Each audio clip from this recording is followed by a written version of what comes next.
My name is Kazlyn Roullier and I am from Bellingham, Washington. I am looking forward to becoming a high school art teacher where I am so excited to teach students about art and creativity and just have a space for them to let go and just really explore their creativity. So today I'm going to be talking about my interview about the dispositions of teaching, and I'm first going to talk about my strengths going into teaching that I think I possess as a future teacher.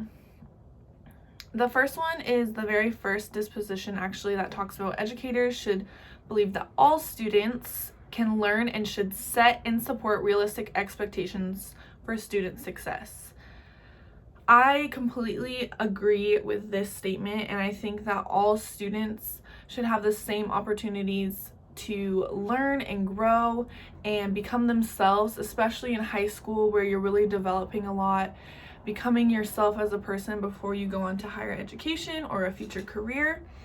And I think that especially being an art teacher, there is all different levels of skills that students will have. There will be freshmen in classes, there will be seniors, there will be students who are taking the class to learn about art, to kind of explore those skills, and there will also be students who have a lot more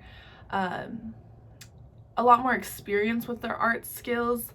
And so as a teacher, I will have to adjust and adapt to different students and how they learn, how I can teach them better, how students sometimes learn better with visual representation, showing them demos of certain things. And so as a person who is very good at adapting and kind of reading people, I believe that I can bring a lot of strengths into this area as a teacher, because I am able to just assess students, see where they're at, see what they're struggling with, help them with that, and just kind of move from student to student. Because in an art class, it's hard to just speak, give a lesson, and tell students to work.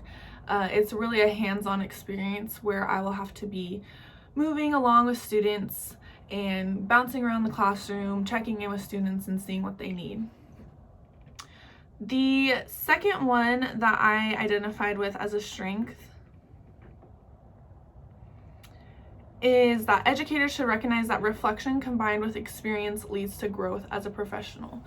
I very highly agree with this statement, and thinking that as a teacher grows and evolves and has more experience from year to year, we are going to learn so much about ourselves, about the classroom, about how students learn, the differences that it takes.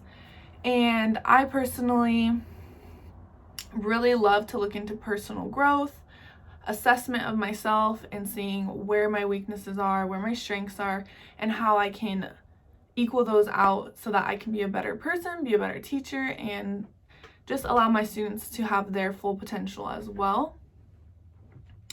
I just believe that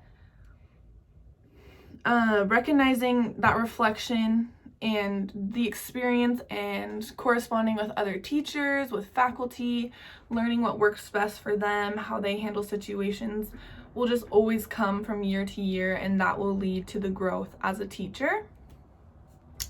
And going into the second question, what dispositions do you need to work on before you enter the classroom as a first-year teacher? And I definitely think the third statement that says educators should promote social justice and equity, maintain appropriate standards of confidentiality, and exercise fairness in all areas, including assessment. The reason I identify with this one and kind of looking at it as a weakness of mine is that I tend to get caught up in wanting to have a relationship with all of my students, being someone that they can look to and learn from. But I think there always has to be a line in teaching where you can still have a relationship with students, but more of an authority figure, where you draw the line that you're above them and that they need to respect you and learn from you rather than having a friendship. I think it's important to have a very open personality and be a safe place for students where they can come and grow and express their feelings, their struggles, their happiness, the good things that happen in their life. But I also think that students need to know that teachers have that higher hierarchy in the classroom when they're teaching their students, and the students are learning and listening from that person. So I think that's something that I'll need to work on, is kind of finding that balance of being a teacher and an authority figure, but also being a safe place and a friendly person for students. And last but not least, the last question that talks about, what does a professional educator look like and how do they behave? What standards guide their thinking and actions? For me, I think what a professional educator looks like is somebody who is very strong in themselves, who knows who they are so that they can understand themselves, because you have to first love yourself and know yourself before you can give to others. So I think a strong educator is somebody who has a very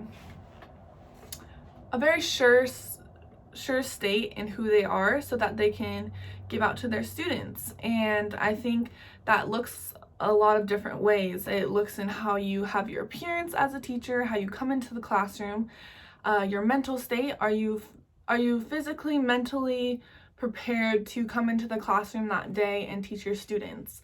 It takes a lot of work because we are people too. There's things that happen in our lives, there's struggles that we go through, but we have to learn to deal with those and then come into the classroom and have a face on that is ready to teach students, ready to answer questions, and just kind of change roles from your personal life into your teaching life.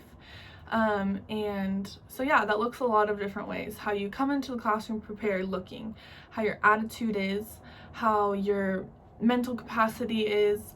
And I think all of those things create someone who looks and feels professional, that students will respect and be able to have that dynamic in the classroom.